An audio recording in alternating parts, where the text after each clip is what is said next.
But first, I want to talk to Chris about New World.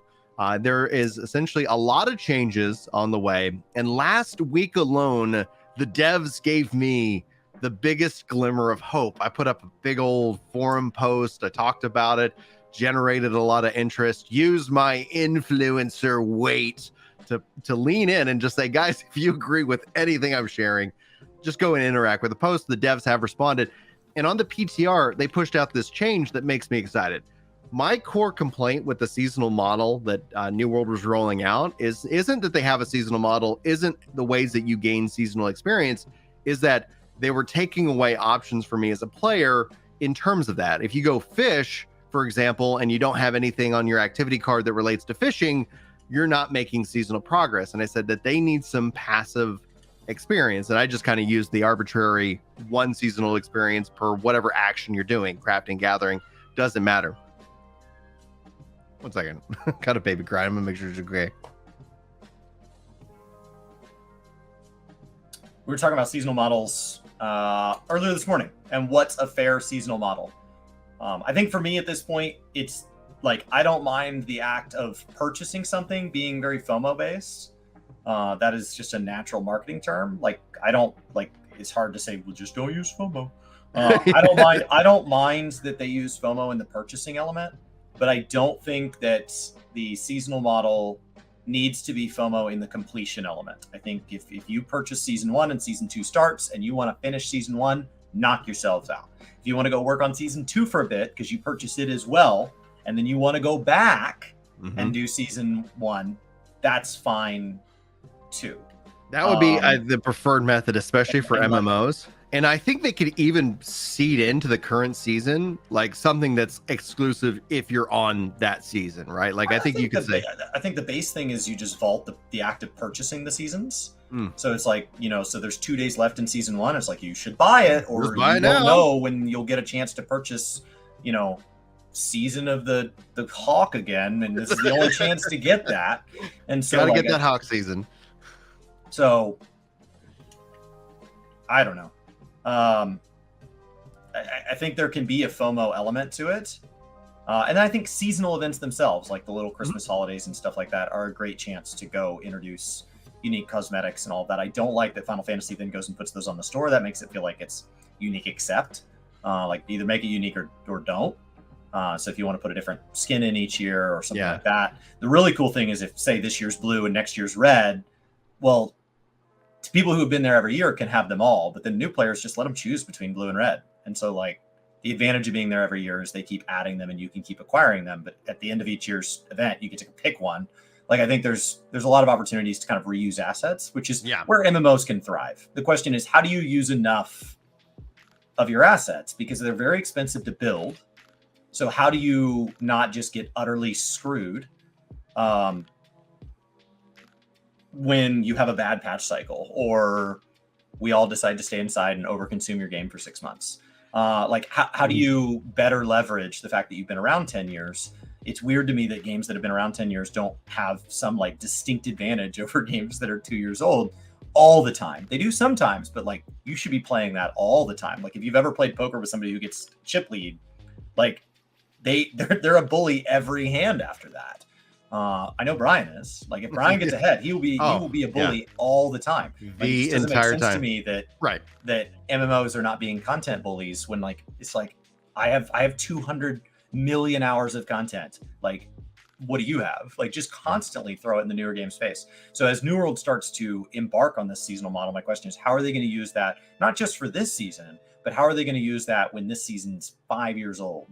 7 years old. The only way to, unfortunately, the only way that we can answer that, and that's actually one of the things I feel like within the community, New World continues to kind of try to establish that pattern, is we don't know because we actually haven't seen it. That's where, like, Final Fantasy 14, where people will be frustrated at it because of its predictability, because it's so consistent that you have a spreadsheet that literally breaks it down by day, almost to the hour, that when the information's coming out. But in the New World's case, like, we know we're getting an expansion this fall, but we don't know. Does that mean now we're going to have an expansion every year, or are they going to go every 2 years? Like, what does that cycle look like? We do have seen a pattern with their seasonal events. And that's one of the things, like, you brought up Final Fantasy 14. I think it's an interesting compare and contrast option, because I always felt like they were putting those seasonal event items in the store to pad things in the store. Because when the store first came out, there really wasn't many things that they had, and it was like, well, what? And then at the same time, can we sell? What else can we sell? But also not at the same time, not making it so that the best or the coolest or the weirdest, glams are only in the store. There is that's my thing with the stores. Like, is there a way to earn them in game? And that becomes a real challenge really quick for a lot of gamers, because as soon as you put a time to cost conversion, everybody does the math instantly and says, I could go deliver pizzas for an hour and buy 10 of those, right? And you want me to spend 300 hours grinding towards it? Like, as soon as you get that conversion in your head, you start feeling like your time is not being respected. And that's when you see the YouTube videos that are all popping off like, finally a game that respects your time? Anyway, that's a whole other rant for another day. But its core, like with New World, like with the season, like I think there's still I think this is really a good opportunity for the devs and the community to have that kind of dialogue, because right now they have said that the season does go away. And same thing with Destiny. It's like, when I want to play in the last 2 weeks before the new season, it's so weird. You're in this awkward space because you kind of I feel always disincentivized to try and log in and grind. Now they say they're putting in about 40 to 50 hours worth of gameplay grind, as a part of the season pass. So a lot of people start chalking that up, that it's like, oh, it's nothing. It's a big, you could knock that out pretty quickly. And yes, somebody already did on the PTR. They knocked it out in a day. Like, it's not impossible. Way to go, Five Head. Maybe it was a day, maybe it was two. I don't know the exact time frame, but it isn't essentially a massive commitment of your time to be able to knock out the season pass. Cool idea, but it's the passive experience. And so what the devs have changed based off of the feedback, and there's still work to be done, but the feedback is, for every 10,000 player experience that you get post level 60, you get 25 seasonal experience. And I personally, that leads into the idea of the player aptitude levels.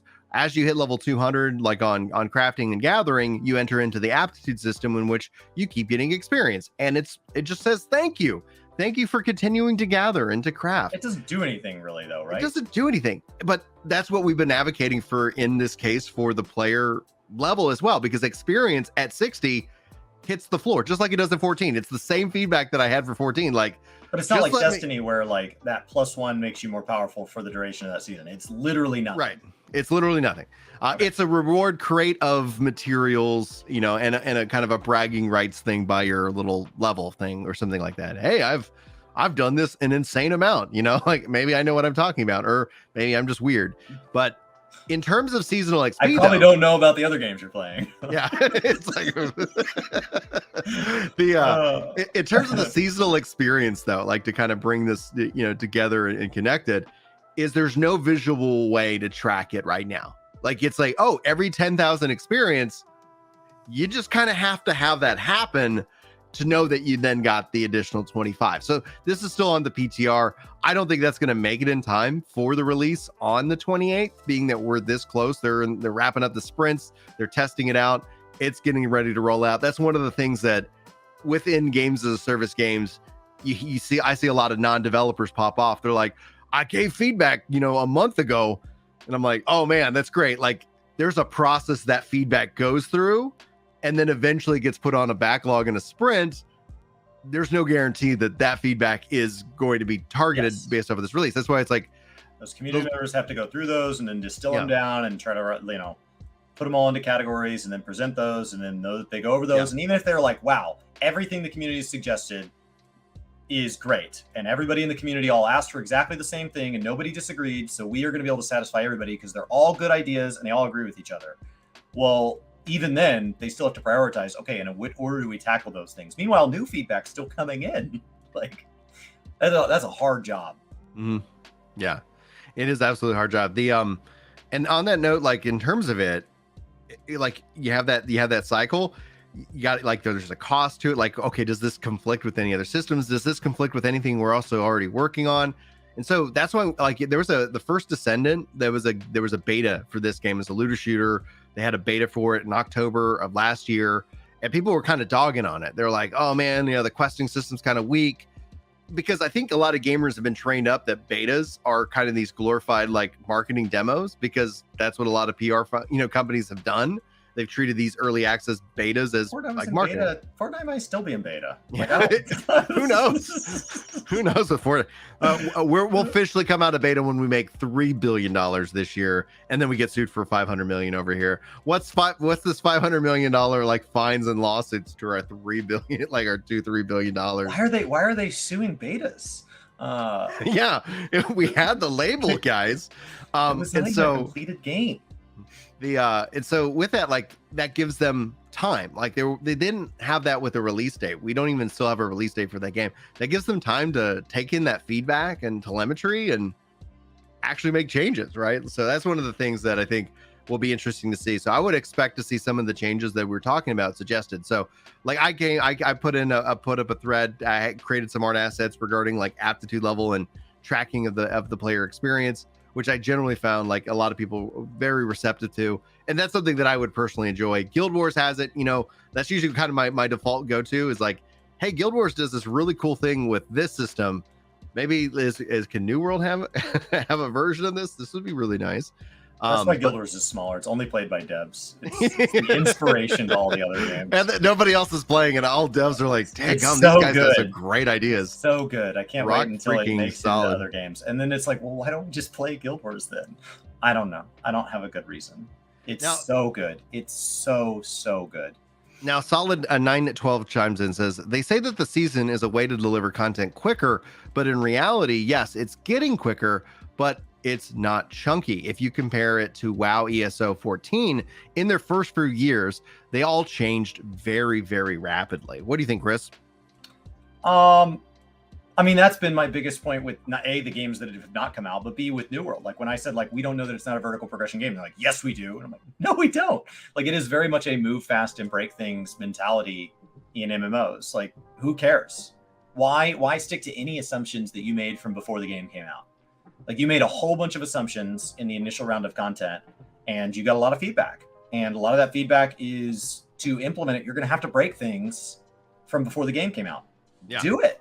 Like, do not limit yourself 10 years from now because you're not willing to make a change 6 months in based on some idea that was set around a coffee table, like before the game even had funding. Like that, it doesn't make any sense, as opposed to when you're 10 years in, a lot of times you have so many systems built off of that decision that you're going to break all kinds of things to change it. And so at that point, it makes absolute sense to be like, well, I would love to make that change, but I'm not willing to give up the 67 things to do it. I'm not willing to break things that I don't even know what it's going to break. Like, so you have to get more cautious as you go. The interview with the Riot MMO, he kind of talked about how, like, do you guys see yourself adding a class every season, or it was something along that lines. Do you see yourself adding a new way to play? Do you think games should do this? And he kind of said, well, when a game first comes out, add a lot of new classes. After you have like 50 classes in the game, maybe you don't need to keep adding new classes. That causes more problems than it does solutions. So games are at just different points in their life cycle. And I think New World's still very early on. So if they want to add new weapons, if they want to consider just turning things on their head, go nuts. Worst case, you just undo it, right? Just like this. Just kidding. That was just a season 1 thing. Season 2, that's going back the way it was. I'm sorry. There's going to be a question regarding, I guess, that content loop, because what we're seeing and this is all going to vary depending on, that kind of game. That's where like that vertical progression, like 100% vertical progression, that narrative driven experience, like has those hard stops, which there's a value to the player in that regards.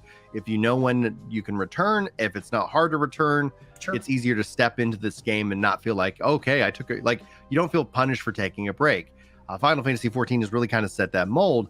And Final Fantasy 14, even though they don't call it seasons, has established a very predictable pattern, which players can then choose to when they want to play and when they want to dip out. Generally speaking, the next patch is usually when you start to see more and more players returning in preparation for the next expansion, and that all starts kind of a whole new cycle. And then you have players kind of who choose to dip in and dip out at various points, kind of along the seasonal or dotted path.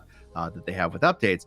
And I don't think New World is any exception. Final Fantasy 14 has a bigger content offering with a 2-year cycle, where if you see something like maybe ESO or even Destiny, like when you think about the campaign, if you were only playing Destiny 2 for its campaign, then you got your offering and then you kind of dip out, right? And so you could end up playing Destiny for roughly 20-30 hours a year, based off of that offering alone. And maybe that is enough, maybe that's not. It's going to be up to each individual player.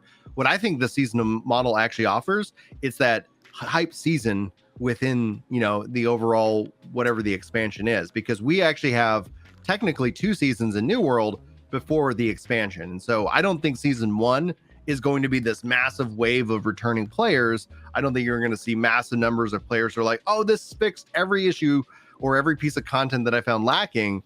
But I think season 2 will build up because it will learn lessons from season 1. And then season 2 will lead into the expansion. So you're going to have that pre-expansion hype. That will be a much more interesting time for the game. Roughly probably around August would be my guess, is that when you start to see that build up, as long as the New World devs don't shoot themselves in the foot and come out and be like, whoops, we actually deleted every character out there. Sorry about that, everybody. Get fresh start servers, anybody?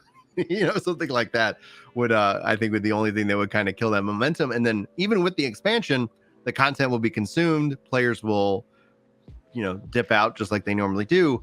And that season in and of itself, with that predictability, is going to be more like a, every quarter, every 3 months, the game is just going to say, hey, if you don't have anything else fun that you're doing, maybe come and check us out and see what we have going on over here.